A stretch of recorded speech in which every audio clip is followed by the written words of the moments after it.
હિતેશની વાત એ માટે કહેવા માંગુ કે જ્યારે ટીએની ભરતીમાં જેને અને આ મારા વિડીયોથી ગુજરાતના વિદ્યાર્થીઓને પણ મારો સંદેશ છે અને તમને તો બધાને છે જ કે આની પહેલાં જ્યારે ટીએની ભરતી જ્યારે એ તમિલનાડુમાં મારવા ગયો હતો બરાબર, એનો અમે પહેલાં ટાઈમિંગ જ માપ્યો હતો જ્યારે આવ્યું હતું તરત જ બરાબર. હિતેશ યાદ છે હજી? હા, 5:33 ટાઈમ આવ્યો હતો.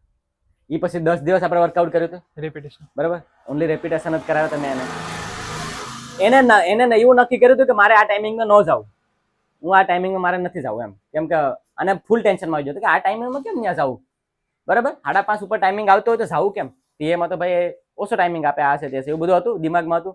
તો મેં કીધું નહીં આપણે જવાનું છે ભાઈ બરાબર. અને એને ગમે એમ કરીને મોકલો કે નહીં, બાકી ત્યાં હું મન બનાવ્યું હતું નથી જવું. મેં કીધું તો ભાઈ પૂરું ન જવું હોય તો બરાબર. તને એટલી મહેનત કરી, તારા એટલું સમજાવું તને તો એના ઉપર તો હાલ ખાલી ને એ એના ઉપર હાલ્યો એ બરાબર.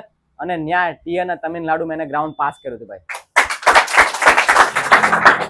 એને આપણે એકેડેમીના 2 બોય હિતેશ અને પ્રશાંત, એમાં પ્રશાંત તમને ખબર છે કે પ્રશાંતનો શું કહેવાય કે અત્યારે ટ્રેનિંગમાં છે કેરળમાં બરાબર. અને હિતેશના હાથ છૂટી ગયો હતો, પુલા પોસા લાગ્યા હતા, તો એને ફાઇનલમાં રહી ગયો હતો.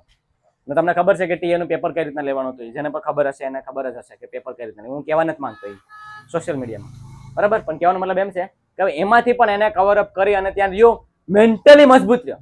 એટલે જે બી વિદ્યાર્થીઓ તૈયારી કરવા માંગે એને તમારે મેન્ટલી મજબૂત રહેવું જોઈએ. તમારો ટાઈમિંગ, મને એ ઘણા કોમન સવાલ એ હોય કે સર કેટલો ટાઈમિંગ આવે તો આપણે જવું બરાબર. તો મારું એટલું કહેવાનું છે કે ગમે એટલો ટાઈમિંગ આવતો હોય તમારે જવું જોઈએ ભાઈ. અગર જો તમે નક્કી કર્યું ફૌજની વર્દી પહેરવાની છે તો તમારે જવું જોઈએ.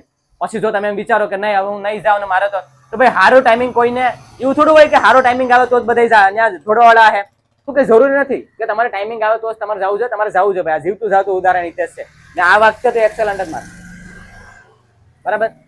એટલે કહેવાનો મતલબ એમ છે કે તમારે હિંમત નો હારવી જોઈએ ભલે જેટલો બી ટાઈમિંગ આવે. તમારે જવાનું છે, પોઝિટિવ રહેવાનું છે બરાબર. શરીર સાથ ક્યારેક દેહે ક્યારેક નહીં દેહે, પણ આ મનને હંમેશા એવું રાખવાનું કે આપણો સાથ દે જ.